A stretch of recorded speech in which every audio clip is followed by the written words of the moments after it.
Hello guys, welcome to doctor BPSC. इस video में हम लोग करंट अफेयर्स को देखेंगे और न्यूज़पेपर में जो भी इम्पोर्टेंट करंट अफेयर्स आए हुए थे उसे हम लोग डिटेल में समझने का प्रयास करेंगे और ध्यान रखेंगे कि सबसे अधिक मात्रा में यहीं से प्रश्न पूछे जाते हैं, पकड़ाते हैं और इन्हें याद करना भी बहुत आसान होता है। ठीक है, तो शुरू करते हैं। ये 15 अप्रैल के बाद का करंट अफेयर्स है। 2-3 लेक्चर्स में हम लोग 15 अप्रैल से लेकर यानी अप्रैल से लेकर अगस्त तक के सभी करंट अफेयर्स को देख लेंगे। आइए शुरू करते हैं। पहला करंट अफेयर्स देखते हैं। देश में पहली बार ट्रेन के अंदर लगाई गई एटीएम। ठीक है, तो ये करंट क्या है, करंट अफेयर्स कह रहा है कि देश में पहली बार जो है वो ट्रेन के अंदर जो है एटीएम लगाई गई है। तो आपसे ये पूछा जा सकता है कि ये एटीएम जो है वो किस ट्रेन में लगाया गया था। तो ध्यान रखेंगे कि ये पंचवटी एक्सप्रेस में इसको लगाया गया था। ठीक है, नाम क्या है इसका, पंचवटी एक्सप्रेस।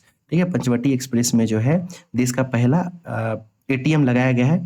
ठीक है, और ध्यान देंगे कि इसे एटीएम ऑन व्हील्स नाम दिया गया था। ठीक है, एटीएम ऑन व्हील्स। तो देश में पहली बार ट्रेन के अंदर लगाई गई एटीएम कहाँ लगाई गई है, पंचवटी एक्सप्रेस में लगाई गई है। ठीक है, और ये एटीएम ऑन व्हील्स का नाम दिया गया है। अगला न्यूज़ है, पैरा एथलीट महेंद्र गुज्जर ने विश्व रिकॉर्ड के साथ जीता स्वर्ण पदक। ध्यान देंगे कि भारत के महेंद्र गुज्जर ने स्विट्जरलैंड के नाटविल विश्व पैरा एथलेटिक्स ग्रैंड प्रिक्स में पुरुषों की भाला फेंक F42 श्रेणी में 61.17 मीटर के प्रयास के साथ विश्व रिकॉर्ड के साथ स्वर्ण पदक जीता है। ठीक है, तो नाम इनका क्या है, महेंद्र गुज्जर। ठीक है, और ये जेवलिन थ्रो से संबंधित हैं, तो इनका नाम याद रखिएगा। और इन्होंने स्विट्जरलैंड में जो है स्वर्ण पदक जीता है। अगला है, जस्टिस विपुल बने पटना हाईकोर्ट के मुख्य न्यायाधीश। तो नाम याद रखिएगा, विपुल मनुभाई पंचोली। ये पटना हाईकोर्ट के जो है आपको मुख्य न्यायाधीश बन गए हैं। ठीक है, नाम क्या है, विपुल मनुभाई पंचोली। अगला करंट अफेयर्स देखते हैं।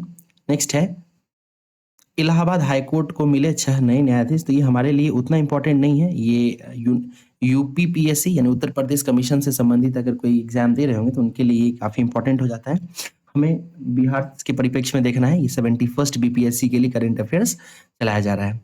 लगातार चौथी बार भारत का शीर्ष व्यापारिक साझेदार बना अमेरिका। तो ध्यान देंगे कि वित्त वर्ष 2024-25 के लिए जो भारत का सबसे बड़ा व्यापारिक साझेदार देश है वो अमेरिका है। ठीक है, और अमेरिका लगातार चौथे वर्ष जो है भारत का सबसे बड़ा व्यापारिक साझेदार बना रहा है। ठीक है, तो इसे भी आप लोग याद रखेंगे। दोनों देशों के बीच अगर व्यापारिक अ, सहयोग की बात करें तो ये 131.84 बिलियन डॉलर्स हो गया है। ठीक है, 131.84 बिलियन डॉलर्स। एक चीज और ध्यान रखिएगा कि अभी हाल के दिनों में भारत और अमेरिका के बीच जो है टैरिफ को लेकर काफी चर्चाएं रह रही हैं। ठीक है, और जो द्विपक्षीय व्यापार है वो भी कहीं ना कहीं इसके कारण जो है प्रभावित हो रहा है। ठीक है, तो ये अब नए आंकड़े जब आएंगे तो आएंगे ही। अभी आप लोग याद रखिएगा कि अमेरिका जो है वो भारत का सबसे बड़ा व्यापारिक साझेदार है और ये लगातार चौथे वर्ष बना रहा है। ठीक है, चलिए अगला देखते हैं। अगला करंट अफेयर्स, लद्दाख में 3D प्रिंटिंग से बनाया विश्व का सबसे ऊंचा बंकर। ठीक है, तो आपसे पूछा जा सकता है कि दुनिया का, ठीक है, विश्व का सबसे ऊंचा बंकर जो है वो कहाँ बना है। ठीक है, तो वो लद्दाख में बनाया गया है और 3D प्रिंटिंग तकनीक का इस्तेमाल किया गया है। लद्दाख में 11,000 फुट की ऊंचाई पर प्रोजेक्ट प्रबल। ठीक है, तो ये नाम आप लोग याद रखेंगे, काफी इंपॉर्टेंट है। नाम क्या है, प्रोजेक्ट प्रबल। ठीक है, प्रोजेक्ट प्रबल के सहयोग से ही जो है उसी के अंतर्गत यहाँ पे बनाया जा रहा है आपको सबसे दुनिया का सबसे ऊंचा बंकर। ठीक है, ओके, चलिए अगला अगला न्यूज़ देखते हैं। अगला करंट अफेयर्स है, 2 जजों की शपथ के साथ सुप्रीम कोर्ट में पूर्ण हुई न्यायाधीशों की संख्या। तो आपको पता होगा कि अभी वर्तमान में सुप्रीम कोर्ट में कुल मिलाकर 34 न्यायाधीश होने हैं। 34 कैसे, तो 33 न्यायाधीश साथ में एक चीफ जस्टिस ऑफ इंडिया। ठीक है, तो 33 जज होंगे और एक चीफ जस्टिस ऑफ इंडिया होंगे। ठीक है, तो इस तरह से जो है संख्या 34 हो जानी है। ठीक है, तो अभी हाल के दिनों में कुछ जो जजेस थे उनके उनका कार्यकाल खत्म हुआ था जिसकी वजह से स्थान रिक्त थे। तो यहाँ पे इसको फिर से भरा गया है और यहाँ पे एन कटेश्वर सिंह, ठीक है, और जस्टिस आर महादेवन जो है इनकी भर्ती हुई, इनकी नियुक्ति हुई है और अब ये संख्या जो है फिर से पुनः 34 हो गई है। ठीक है, तो ध्यान रखेंगे एन कोटेश्वर सिंह के बारे में। तो ये कश्मीर हाईकोर्ट के मुख्य न्यायाधीश थे। ठीक है? और जो जस्टिस आर महादेवन है, ये मद्रास हाई कोर्ट के कार्यवाहक मुख्य न्यायाधीश थे। तो इन दोनों को सुप्रीम कोर्ट में बहाल कर दिया गया है। ठीक है? चलिए, इसके साथ अभी हम लोगों ने पटना हाई कोर्ट के चीफ जस्टिस के बारे में पढ़ा था। तो इनका नाम क्या था? इनका नाम था विपुल मनुभाई पंचोली। तो ये नाम भी आप लोग याद रखेंगे, विपुल मनुभाई पंचोली। ओके, चलिए नेक्स्ट करंट अफेयर्स देखते हैं। अगला करंट अफेयर्स है 18 से 19 अप्रैल के बीच का। तो देखते हैं क्या न्यूज़ है। सबसे पहला है 2025 में भी सबसे तेजी से आगे बढ़ेगा भारत। तो संयुक्त राष्ट्र के मुताबिक मौद्रिक सहजता के चलते चालू कैलेंडर वर्ष में 6.5% रहेगी विकास दर। तो भारत के विकास दर के बारे में बात की जा रही है, जिसे 6.5% रहने का अनुमान लगाया गया है संयुक्त राष्ट्र के द्वारा। ठीक है? और एक चीज और ध्यान रखिएगा कि संयुक्त राष्ट्र ने भारत का जो विकास दर है उसे 6.5% तो बढ़ाया ही है। इसके अलावा वैश्विक विकास दर की बात करें, यानी पूरी दुनिया का विकास दर, तो ये 2.3% रहने का अनुमान है। वहीं चीन के विकास दर की बात करें तो ये 4.4% रहेगा। वहीं अमेरिका के विकास दर की बात करें तो वो 1% की वृद्धि दर से बढ़ेगी। ठीक है? तो इन चीजों का आप लोग ध्यान रखेंगे। भारत का विकास दर जो है उसे 6.5% रहने का अनुमान लगाया गया है। वैश्विक अर्थव्यवस्था को 2.3%, चीन की अर्थव्यवस्था 4.4% और अमेरिका की जो अर्थव्यवस्था है वो 1% की रफ्तार से बढ़ेगी। चलिए अगला न्यूज़ देखते हैं। अगला न्यूज़ है न्यायपालिका का व्यवहार सुपर सांसद जैसा, जगदीप धनखड़। तो ये देखिए भारत के पूर्व उपराष्ट्रपति हैं। ठीक है? हाल में ही जो है इनका इस्तीफा हुआ था मॉनसून सत्र के दौरान। तो इन्होंने जो है सुप्रीम कोर्ट को सुपर सांसद का नाम दिया था। हाल ही में सुप्रीम कोर्ट के द्वारा एक जजमेंट दिया गया था जिसमें सुप्रीम कोर्ट ने राष्ट्रपति को किसी भी राज्य के मामले पर जो विधेयक प्रस्तुत होता है और राज्यपाल जिसे राष्ट्रपति के लिए आरक्षित रखता है, उसके लिए जो सुप्रीम कोर्ट है उन्होंने 3 महीने का समय दिया था कि 3 महीने के अंतर्गत जो है राष्ट्रपति को निर्णय ले लेना है। ठीक है? तो यही जो है उपराष्ट्रपति धनखड़ जो है उनका कहना है कि सुप्रीम कोर्ट जो है वो राष्ट्रपति को किसी भी तरीके से कोई ऑर्डर नहीं दे सकता है। ठीक है? तो और इसी को लेकर जो है कार्यपालिका और जुडिशियरी यानी न्यायपालिका, इन दोनों के बीच जो है मतभेद उभर कर सामने आया था। हाल के दिनों में राष्ट्रपति ने भी सुप्रीम कोर्ट को 14 प्रश्न लिख कर दिए थे, पूछे थे। ठीक है? तो वहाँ पे आर्टिकल 143 जो है ये चर्चा में आ गया था। इसके अलावा अनुच्छेद 142 जो है ये भी चर्चा में आ गया है। ठीक है? तो इन सब चीज़ों को हम लोग ध्यान से देखेंगे, आगे देखते रहेंगे। इसके अलावा एक चीज़ और ध्यान रखेंगे कि यहाँ पे केशवानंद भारती केस के बारे में बात की गई है इस आर्टिकल में। तो केशवानंद भारती केस जो है 1973 में आया था। ठीक है? और इसी केशवानंद भारती केस के बाद जो है संविधान के मूल ढांचे की व्यवस्था की गई थी। ठीक है? तो ये जो है न्यूज़ आप लोग ध्यान रखेंगे। इसके अलावा जस्टिस वर्मा मामले में अभी तक एफआईआर क्यों नहीं? तो जस्टिस वर्मा का जो मामला है इसे ध्यान रखेंगे कि अभी कुछ दिनों पहले ही ये काफ़ी एक न्यूज़ सामने आई थी जिसमें जो जस्टिस वर्मा थे सुप्रीम कोर्ट के न्यायाधीश, उनके घर से जो है अधिक मतलब बहुत अधिक मात्रा में जो है धन प्राप्त हुए थे। दरअसल उनके घर में आग लग गई थी और जब दमकल कर्मी जब उसे बुझाने गए तो उन्होंने देखा कि भारी मात्रा में जो रुपये रखे हुए थे उसमें भी आग लगा था। तो तब से जो है इनके ऊपर भ्रष्टाचार का मामला चल रहा था। ठीक है? तो इसके बारे में ये न्यूज़ रख दिया गया है। याद रखिएगा जस्टिस वर्मा इनका नाम है। अगला करंट अफेयर्स देखते हैं। ये है भीम ऐप का नया संस्करण। तो भीम ऐप के बारे में आप लोगों को पहले से पता होगा। भीम का फुल फॉर्म क्या है? तो भारत इंटरफेस फॉर मनी। ठीक है? ये एक भारत सरकार के द्वारा यूपीआई यानी यूनिफाइड पेमेंट इंटरफेस को बढ़ावा देने के लिए एक ऐप लाया गया था। नाम क्या है? भीम यानी भारत इंटरफेस फॉर मनी। ठीक है? इसका 3rd वर्जन अब उपलब्ध हो गया है और इसमें जो है 15 भाषाओं भी अलग से उपलब्ध होंगी। ठीक है? यानी आपको पता होगा कि कोई भी ऐप जो है वो हिंदी, अंग्रेजी और अन्य भाषाओं में रहती है। तो इसी तरीके से जो ये भीम ऐप होगी वो अब 15 भारतीय भाषाओं में उपलब्ध होगी। ये जो है न्यूज़ चर्चा में रहा है, इसे आप लोग याद रखेंगे। अगला है सबसे ऊंची युद्ध भूमि सियाचिन में दुश्मन के होश उड़ाएगा कपिध्वज। ठीक है? तो कपिध्वज जो है ये काफ़ी चर्चा में रहा है, इसको आप लोग ध्यान देंगे। क्या है कपिध्वज? तो कपिध्वज अर्जुन का रथ। ठीक है? महाभारत के युद्ध में जब कपिध्वज मैदान में उतरा तो शत्रु अपनी जान बचाने के लिए भागता फिरता था। ठीक है? यह एक नया विशेषिक मोबिलिटी वाहन है जो बर्फ से ढकी चोटियां हो या पथरीले मैदान या फिर दलदली भूमि, किसी भी परिस्थिति में सेना के जवान को उसके गंतव्य तक पहुंचा सकता है। ठीक है। इसके अलावा ये शून्य से नीचे 40 डिग्री तापमान तक राहत अभियान को सफलतापूर्वक पूरा कर सकता है। ध्यान रखेंगे कि ये जो कपिध्वज है ये एक एम्फीबियन वाहन है। एम्फीबियन वाहन क्या होता है? तो एम्फीबियन जो है उस प्रकार के जानवर को कहते हैं, ठीक है, जो पानी में भी रह सकता है और जो भूमि धरती पर भी रह सकता है। तो उसी तरीके से जो कपिध्वज होगा ये पानी के अंदर भी और भूमि के अंतर्गत भी चल सकता है, इसीलिए इसे एम्फीबियन वाहन कहा गया। तो कपिध्वज क्या है? ध्यान रखेंगे कि ये एक खास प्रकार का वाहन है। अगला करंट अफेयर्स है, बिहार में भोजन के बाद ऊर्जा पर सर्वाधिक खर्च। तो पारिवारिक उपभोग व्यय सर्वेक्षण में खुलासा, स्वास्थ्य से ज्यादा मनोरंजन पर पैसा लुटाते हैं शहर के लोग। तो ध्यान देंगे कि ये एक रिपोर्ट सामने आई थी, ठीक है। इसमें शहरों में रहने वाले प्रति व्यक्ति ऊर्जा पर अपने खाने पीने के खर्च से बची राशि का 13% व्यय करते हैं, वहीं स्वास्थ्य पर 11%, ठीक है, मनोरंजन पर 18%, शिक्षा पर 10%, ठीक है, और ड्यूरेबल गुड्स पर 12.5% के आसपास खर्च करते हैं। तो ये जो है एक रिपोर्ट आई थी प्रीलिम्स में, इससे प्रश्न बनने की संभावना उतनी नहीं है। वैसे आप इन आंकड़ों को आप मेंस के लिए यूज कर सकते हैं, ठीक है। मेंस में अगर आपको इकोनॉमिक या ज्योग्राफी के सेक्शन में जीएस पेपर 2 में अगर कोई प्रश्न पूछा जाता है तो उसमें आप इन आंकड़ों को देंगे तो आपका आंसर काफी प्रभावी होगा। अगला देखते हैं, दुनिया की 10 बड़ी कोयला खदानों में से 2 भारत की हैं, ठीक है। तो दुनिया की जो टॉप की दुनिया की 10 सबसे बड़ी खदानें हैं उसमें से 2 हैं, जिसका नाम है गेवरा और कुसमुंडा, ठीक है। गेवरा और कुसमुंडा ये भारत की हैं और ये दोनों जो है आपको छत्तीसगढ़ में अवस्थित है। नाम क्या है? गेवरा और कुसमुंडा, ठीक है। चलिए अगला न्यूज देखते हैं, विशिष्ट पंचायत पुरस्कार में महाराष्ट्र व तेलंगाना अव्वल, बिहार को भी जगह।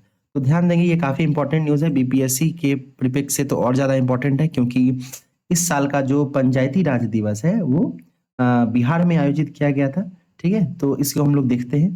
चलिए पहले देखते हैं कि विकास के प्रति पंचायतों में स्वस्थ प्रतिस्पर्धा बढ़ाने के लिए केंद्र सरकार द्वारा हर वर्ष राष्ट्रीय पंचायत पुरस्कार दिए जाते हैं। इस बार 3 विशिष्ट श्रेणियों के लिए पुरस्कार भी दिए जाएंगे, ठीक है। और इसमें अलग अलग श्रेणियों में महाराष्ट्र, तेलंगाना और केरल जो है टॉप पे रहा है, ठीक है। उत्तर भारत में बिहार ही स्थान बना सका है, तो ये भी ध्यान रखेंगे। बिहार को क्लाइमेट एक्शन स्पेशल की श्रेणी में तीसरा स्थान मिला है। देखिए 3 नई श्रेणियां बनाई गई हैं पुरस्कार के लिए, कौन कौन सी हैं? तो पहला है क्लाइमेट एक्शन, दूसरा है आत्मनिर्भर पंचायत और तीसरा है क्षमता निर्माण श्रेणी।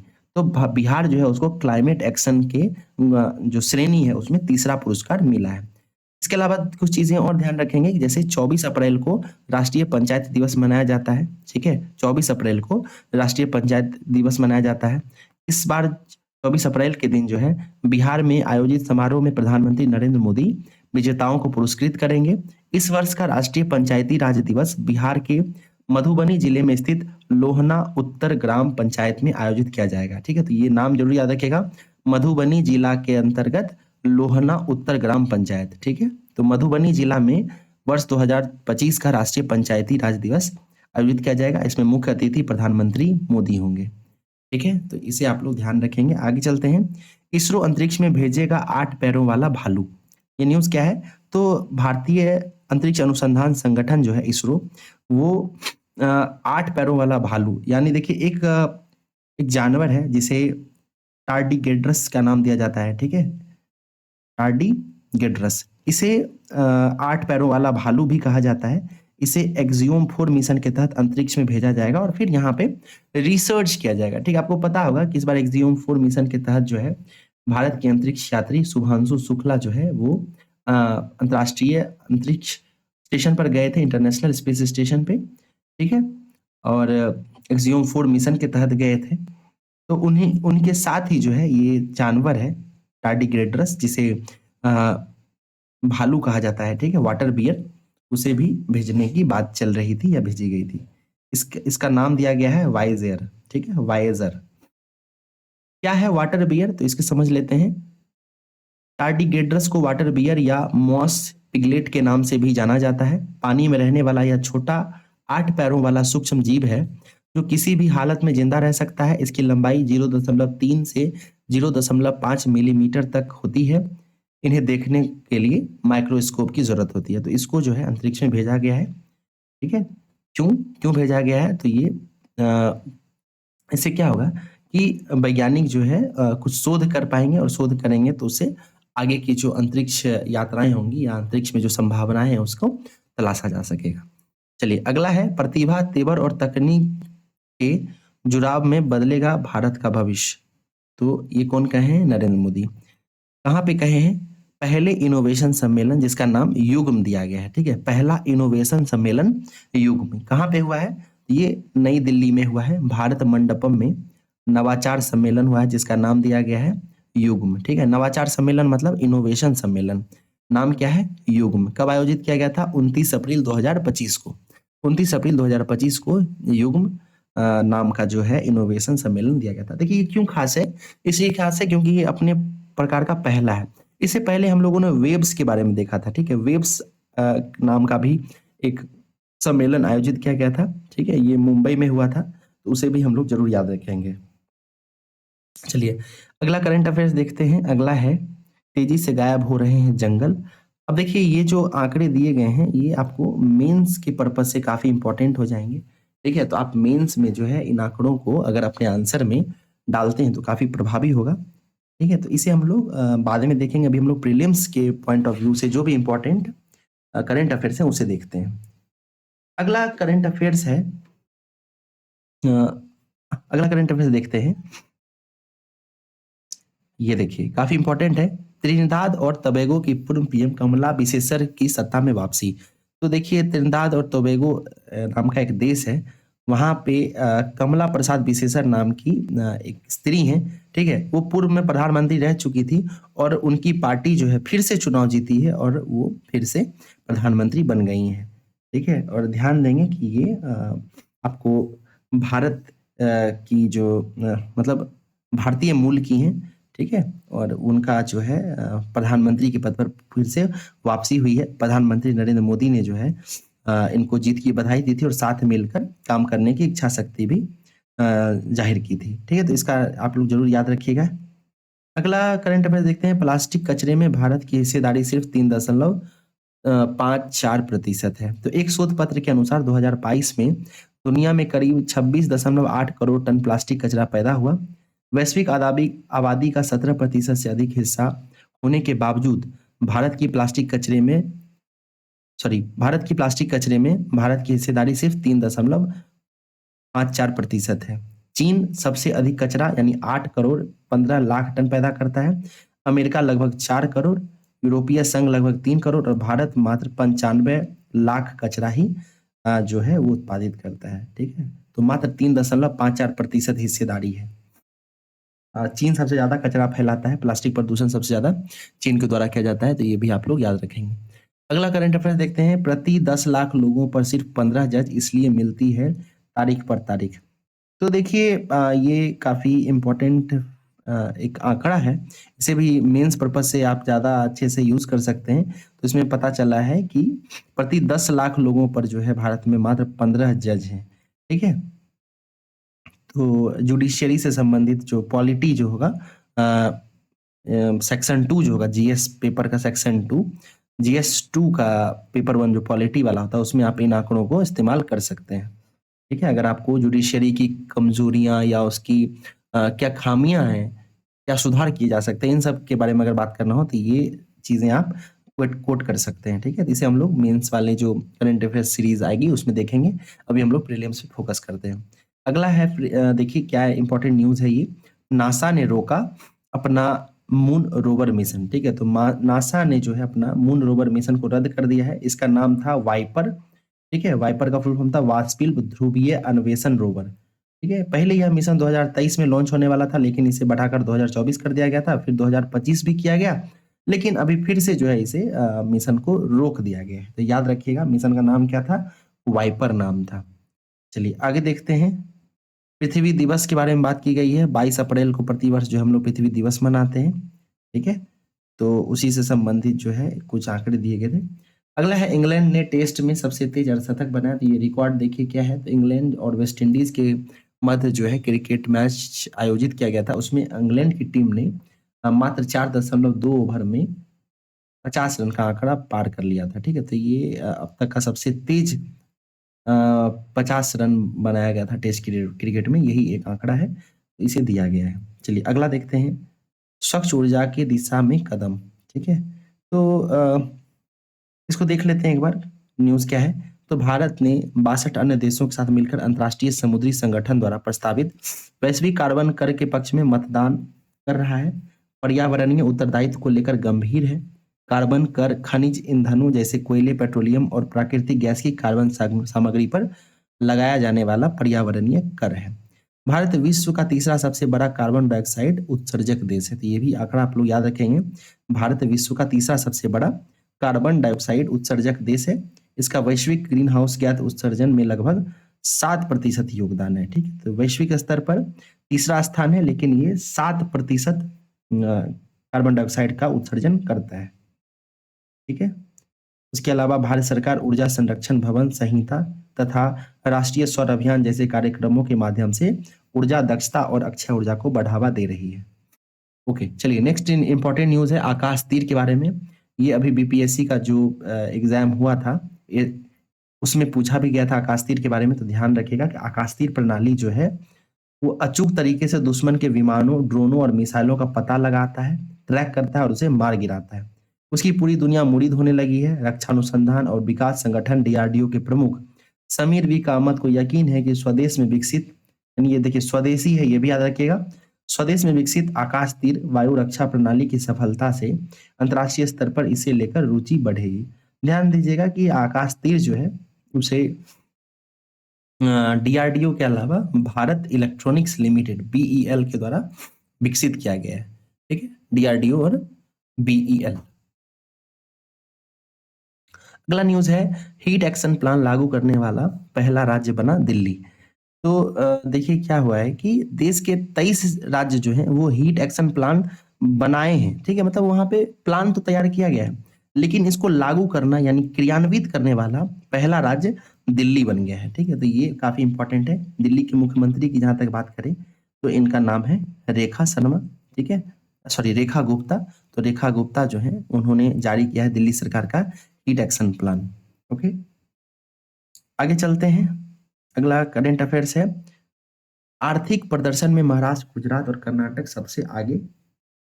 बिहार, झारखंड और मध्य प्रदेश को नीचे से 3 स्थान, उत्तर प्रदेश इनसे 1 पायदान ऊपर। कोई नहीं, चलिए इसे हम लोग देखते हैं। आर्थिक मोर्चे पर प्रदर्शन के मामले में पश्चिम और दक्षिण क्षेत्र के राज्यों का प्रदर्शन लगातार बेहतर बना हुआ है, जबकि उत्तर भारत के राज्यों की स्थिति पहले से सुधरी है, लेकिन तेजी से आर्थिक, सामाजिक, वित्तीय विकास कर रहे राज्यों की तुलना में नाकाफी है।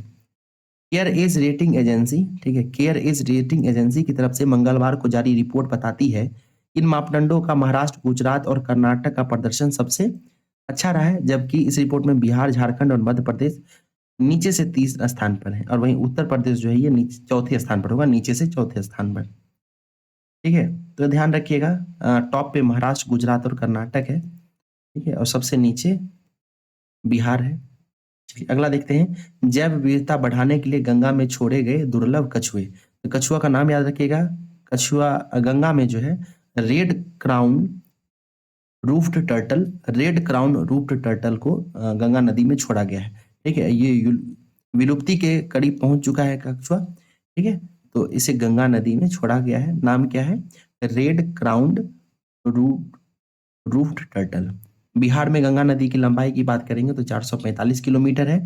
इसके अलावा बिहार के वो 12 डिस्ट्रिक्ट, 12 जिलों से होकर गुजरती है, इसे भी आप लोग याद रखेंगे। चलिए, भारत ब्रिटेन एफटीए वार्ता, फ्री ट्रेड एग्रीमेंट वार्ता अंतिम दौर में है, ठीक है? तो अब तो ये लागू भी हो चुका है, क्योंकि हम लोग अप्रैल के करंट अफेयर्स को देख रहे हैं, इसलिए यहाँ पे अंतिम दौर लिखा गया है। नहीं तो भारत और ब्रिटेन के बीच फ्री ट्रेड एग्रीमेंट वार्ता लागू हो गई है, ठीक है? अगला न्यूज़ है, ऑस्ट्रेलिया के प्रधानमंत्री एंथनी अल्बनीज ने लगातार दूसरी बार चुनाव में जीत हासिल की है, ठीक है? तो नाम याद रखिएगा, प्रधानमंत्री एंथनी अल्बनीज, ये लगातार दूसरी बार चुनाव में जीते हैं, ठीक है?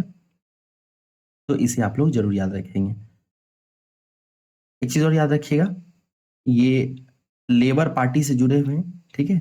और ये जो है लेबर पार्टी से संबंधित हैं और 21 वर्षों में लगातार दूसरी बार जीतने वाले पहले प्रधानमंत्री बने हैं, ठीक है? तो एंथनी अल्बनीज़ किस पार्टी से हैं? तो ये लेबर पार्टी से हैं। चलिए, अगला करंट अफेयर्स देखते हैं। झारखंड अधिवक्ताओं के लिए स्वास्थ्य बीमा योजना लागू करने वाला पहला राज्य। यानी झारखंड राज्य जो है, ये भारत का पहला ऐसा राज्य बन गया है जो अपने राज्य में वकीलों के लिए स्वास्थ्य बीमा योजना लागू करेगा, ठीक है? तो वकीलों के लिए स्वास्थ्य बीमा योजना लागू करने वाला पहला राज्य है, वो झारखंड बन गया है। झारखंड के मुख्यमंत्री का नाम हेमंत सोरेन है, ठीक है? और मुख्यमंत्री अधिवक्ता स्वास्थ्य बीमा योजना इनके द्वारा शुरू की गई है। मुख्यमंत्री अधिवक्ता स्वास्थ्य बीमा योजना। अगला है डिजिटल एक्सेस स्वतंत्रता के अधिकार का अभिन्न अंग है। तो देखिए क्या हुआ, अभी हाल के दिनों में एक काफ़ी गंभीर समस्या बाहर सामने आई थी। जुलाई 2023 में एसिड हमले की पीड़ित प्रज्ञा प्रसून आईसीआईसीआई बैंक की एक शाखा में खाता खोलने गई थी। एसिड हमले की चोट के कारण आंखें नहीं झपका पाने की वजह से वह डिजिटल केवाईसी की प्रक्रिया पूरी नहीं कर पाई थी। बैंक कर्मचारियों ने बताया कि रिजर्व बैंक द्वारा तय प्रक्रिया के तहत केवाईसी की प्रक्रिया तभी पूरी हो सकती है जब कस्टमर कैमरे के समक्ष अपनी आंख झपकाए। बाद में अपवाद स्वरूप प्रज्ञा को केवाईसी प्रक्रिया को इसके बिना भी पूरा किया माना गया। लेकिन यह मामला सुप्रीम कोर्ट में पहुंचा और शीर्ष अदालत ने बुधवार को महत्वपूर्ण फैसला सुनाया। कोर्ट ने वर्तमान में डिजिटल एक्सेस को महत्वपूर्ण बताते हुए कहा कि जीवन और स्वतंत्रता के अधिकार का अभिन्न अंग है। इसके लिए सरकार को सक्रिय रूप से समावेशी डिजिटल पारिस्थितिकी तंत्र डिजाइन करना चाहिए। शीर्ष अदालत ने विशेषकर दृष्टिबाधितों और एसिड हमलों से पीड़ित तक डिजिटल एक्सेस आसान बनाने के लिए 20 विस्तृत दिशा निर्देश जारी किए, ठीक है? तो ये याद रखिएगा, डिजिटल एक्सेस जो है वो स्वतंत्रता के अधिकार का अभिन्न अंग है। अगला करंट अफेयर्स है, आसान नहीं होगा जातिवार गणना की राह। तो ये न्यूज़ जो है इस तरीके से समझिए कि वर्ष 2025-26 में जो जनगणना होगा, उसमें केंद्र सरकार ने कहा है कि इस जनगणना में जातियों की गणना भी साथ में की जाएगी, ठीक है? और 1931 के बाद ये पहला ऐसा जनगणना होगा जिसमें जातियों की गणना की जाएगी और उसे प्रकाशित किया जाएगा। हालाँकि 2011 की जनगणना में भी जातियों की गणना की गई थी, परंतु तत्कालीन केंद्र सरकार ने उसमें आंकड़ों में हेर-फेर और त्रुटि के कारण जो है उसे प्रकाशित नहीं किया था, ठीक है? तो इसे आप लोग याद रखेंगे। चंद्रयान 4 और 5 के मिशन पर काम कर रहा भारत, ठीक है? तो जहाँ तक चंद्रयान की बात है, भारत सरकार जो है इसरो ने हाल ही में इस बात की घोषणा की थी कि चंद्रयान 5 जो होगा, वो जापान की जो स्पेस एजेंसी है जाक्सा, उसके साथ उसके सहयोग से जो है, यानी दोनों देश मिलकर काम करेंगे। इसरो और जाक्सा मिलकर जो है चंद्रयान 5 पर काम करेंगे। वहीं चंद्रयान 4 की बात करेंगे, तो ये भी जो है इसरो के द्वारा जल्द ही प्रक्षेपित करने की बात कही गई है, ठीक है? चलिए अगला न्यूज़ है, पूर्व रॉ प्रमुख आलोक जोशी होंगे राष्ट्रीय सुरक्षा सलाहकार बोर्ड के प्रमुख, ठीक है? तो आलोक जोशी जो है उन्हें राष्ट्रीय सुरक्षा सलाहकार बोर्ड के प्रमुख के रूप में नियुक्त किया गया है। ध्यान रखेंगे कि आलोक जोशी जो है वो पूर्व में रॉ यानी रिसर्च एंड एनालिटिक्स विंग के भी प्रमुख रह चुके हैं, ठीक है? स्वस्थ धरा खेत हरा के संकल्प के लिए मिट्टी व उर्वरक जांच जरूरी। तो देखिए ये बिहार से संबंधित न्यूज़ है और काफी इंपॉर्टेंट भी है। इसे देखते हैं। पटना से ये न्यूज़ प्रकाशित की गई थी। सरकार स्वस्थ धरा खेत हरा लक्ष्य को प्राप्त करने के उद्देश्य से राज्य में कृषि उत्पादकता को बढ़ावा देने और खेती की लागत को कम करने एवं मिट्टी की गुणवत्ता को बनाए रखने के लिए किसानों को जागरूक करेगी, ठीक है? और स्वस्थ धरा खेत हरा अभियान जो है ये उप मुख्यमंत्री विजय सिन्हा के द्वारा शुरू किया गया था, ठीक है? तो इसे भी आप लोग याद रखेंगे। चलिए अगला करंट अफेयर्स देखते हैं। गहरे सामाजिक प्रभाव डालेगी जातिगत जनगणना। तो जातिगत जनगणना के बारे में अभी हम लोगों ने बात किया है, ठीक है? जनगणना के अगर संक्षिप्त इतिहास की बात करेंगे तो ध्यान देंगे कि 1881 में जो है पहली बार जनगणना हुआ था, मतलब पूर्ण जनगणना, ठीक है? असल में 1872 में भी जनगणना हुआ था, लेकिन ये पूरा लॉर्ड मेयो के काल में, लेकिन पूरा नहीं था, ये छोटे स्तर पर था। 1881 का जनगणना जो है अखिल भारतीय स्तर पर हुआ था, जिसमें भारत की आबादी 25.38 करोड़ बताई गई थी। उससे उसके बाद से जो है हर 10 वर्ष पर जनगणना होता आया है। 1881 से 1931 तक जातिगत जनगणना होते रहे। 1941 में जातिगत आंकड़े जुटाए गए थे, लेकिन वर्ल्ड वॉर यानी विश्व युद्ध, द्वितीय विश्व युद्ध के कारण इसके आंकड़े सार्वजनिक नहीं किए गए। उसके बाद 1951 से लेकर अब वर्तमान तक जो है जातिगत जनगणना नहीं किया गया। सिर्फ एससी-एसटी जातियों का गणना किया जाता है। ओबीसी जो जाति हैं, ओबीसी की कास्ट, उनकी गणना नहीं किया जाता है। ठीक है? चलिए, अगला देखते हैं। पाक ने किया अब्दाली मिसाइल का परीक्षण। ठीक है? तो अब्दाली नाम का एक बैलिस्टिक मिसाइल का परीक्षण पाकिस्तान के द्वारा किया गया है। इसकी मारक क्षमता 450 किलोमीटर है। तो नाम बस याद रखिएगा, अब्दाली नाम का जो मिसाइल परीक्षण है, बैलिस्टिक मिसाइल परीक्षण, ये पाकिस्तान के द्वारा किया गया है। भारत में शिशु मृत्यु दर 70% घटाई भारत ने। ठीक है? तो ध्यान रखेंगे, ये अभी संयुक्त राष्ट्र का द्वारा एक जो एजेंसी है, ठीक है, inter agency group for child mobility estimation report, इसमें कहा गया है कि भारत जो है अपने यहाँ अपने देश में 70% तक जो है शिशु मृत्यु दर घट गया है, कम हो गया है। ठीक है? चलिए, नीतीश की एक और उपलब्धि को केंद्र ने स्वीकारा, तो कौन सी उपलब्धि है? जातिगत जनगणना की उपलब्धि। तो आपको पता होगा कि भारत सरकार ने 2023 में ही जातिगत सर्वे करा लिया था। ठीक है? और इसके आंकड़े भी लागू कर मतलब जारी कर दिए गए थे। ठीक है? और अब जो है केंद्र सरकार ने भी राष्ट्रीय स्तर पर जातिगत जनगणना कराने की बात कही है। तो यही न्यूज़ दिया गया है कि नीतीश सरकार का ही जो एक उपलब्धि है उसको केंद्र सरकार ने स्वीकार कर लिया है। चलिए, अगला न्यूज़ है, मौसम के अनुकूल बने नई कृषि नीति। ठीक है? तो ये मेंस के पर्पस से काफ़ी इंपॉर्टेंट है, इसे हम लोग उसमें ही देखेंगे, अभी छोड़ देते हैं। अभी हम लोग प्रीलिम्स पर फोकस करेंगे। आज़ादी के बाद पहली बार जातिगत जनगणना, तो अभी हम लोगों ने कई बार बात कर चुका है कि भारत सरकार जो है जातिगत जनगणना कराने के लिए राजी हो गई है। 2 चरणों में जनगणना कराई जाएगी। ठीक है? 2026 में सबसे पहले जो अक्टूबर का महीना होगा वहाँ पे जो हिमालयी राज्य होंगे, पहाड़ी राज्य होंगे वहाँ पे होगा, और उसके बाद 2027 में जो अन्य क्षेत्र हैं उसके लिए जनगणना कराई जाएगी। ठीक है? चलिए, संविधान का अनुच्छेद 246 जो है वो जनगणना का अधिकार केंद्र सरकार को देता है। ठीक है? ध्यान रखेंगे कि जनगणना जो है वो केंद्र सूची का विषय है। अगला है, fourth largest economy in the world. तो भारत के बारे में न्यूज़ दिया गया है कि भारत जो है अब विश्व की चौथी सबसे बड़ी अर्थव्यवस्था बन गई है।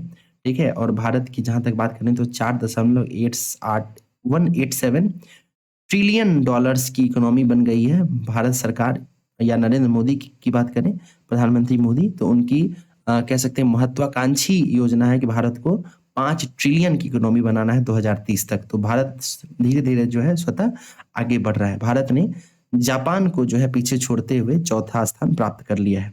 ठीक है?